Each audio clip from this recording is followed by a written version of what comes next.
Hi friends, welcome back to my channel మా ఇంటి అభిరుచి.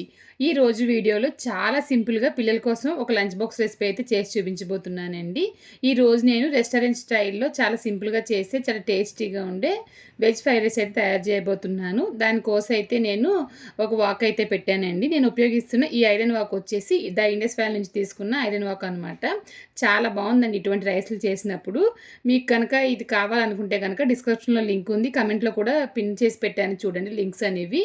మీరు కనుక నా కూపెన్ కోడ్ ఉపయోగించారంటే కనుక మీకు వాళ్ళు ఇచ్చే డిస్కౌంట్తో పాటు ఇంకా 12% డిస్కౌంట్ అనేది ఖచ్చితంగా ఉంటుంది. ఇప్పుడు ఆ వాక్లో కొంచెం ఆయిల్ వేసాను, సన్నగా తరిగిన వెల్లుల్లి, క్యారెట్ ముక్కలు, బీన్స్ ముక్కలు వేసి హై ఫ్లేమ్లో పెట్టి బాగా ఫ్రై చేయాలండి. మీరు పచ్చిమిర్చి కావాలనుకుంటే కనుక వేసుకోవచ్చు, నేను అప్పుడు లేదని చెప్పేసి వేయలేదనమాట. ఇది కాస్త వేగిన తర్వాత ఇప్పుడు దీంట్లో నేను ఉడికించిన అన్నమైతే వేస్తున్నానండి. నేను ఒక గ్లాసు బాస్మతి రైస్ అయితే ఉడికించి పెట్టాననమాట. ఇప్పుడు దీంట్లో నేను రుచికి తగినంత సాల్ట్ వేశాను, 1 టీ స్పూన్ మిరియాల పొడి వేశాను, ఒక హాఫ్ టీ స్పూన్ షుగర్ వేశానండి. కొంచెంగా నేను సోయా సాస్ అయితే వేస్తున్నాను. మా పిల్లలకి ఇష్టం కాబట్టి నేను డార్క్ సోయా సాస్ అయితే వాడుతున్నాననమాట. మామూలుగా అయితే సోయా సాస్ కూడా ఉపయోగించాల్సిన అవసరం లేదండి. క్యారెట్ ముక్కలు వేసేటప్పుడు కూడా నేను ఉప్పు వేశాను.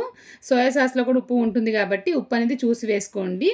ఎక్కువ మంటలో పెట్టి ఒక 2 నిమిషాలు ఫ్రై చేయండి. అంతేనండి, ఎంతో టేస్టీగా ఉండి చాలా సింపుల్ అయిన restaurant style veg fried rice అయితే తయారైపోయింది. మీరు కూడా ఒకసారి ట్రై చేయండి, పిల్లలైతే బాగా ఇష్టంగా తింటారనమాట.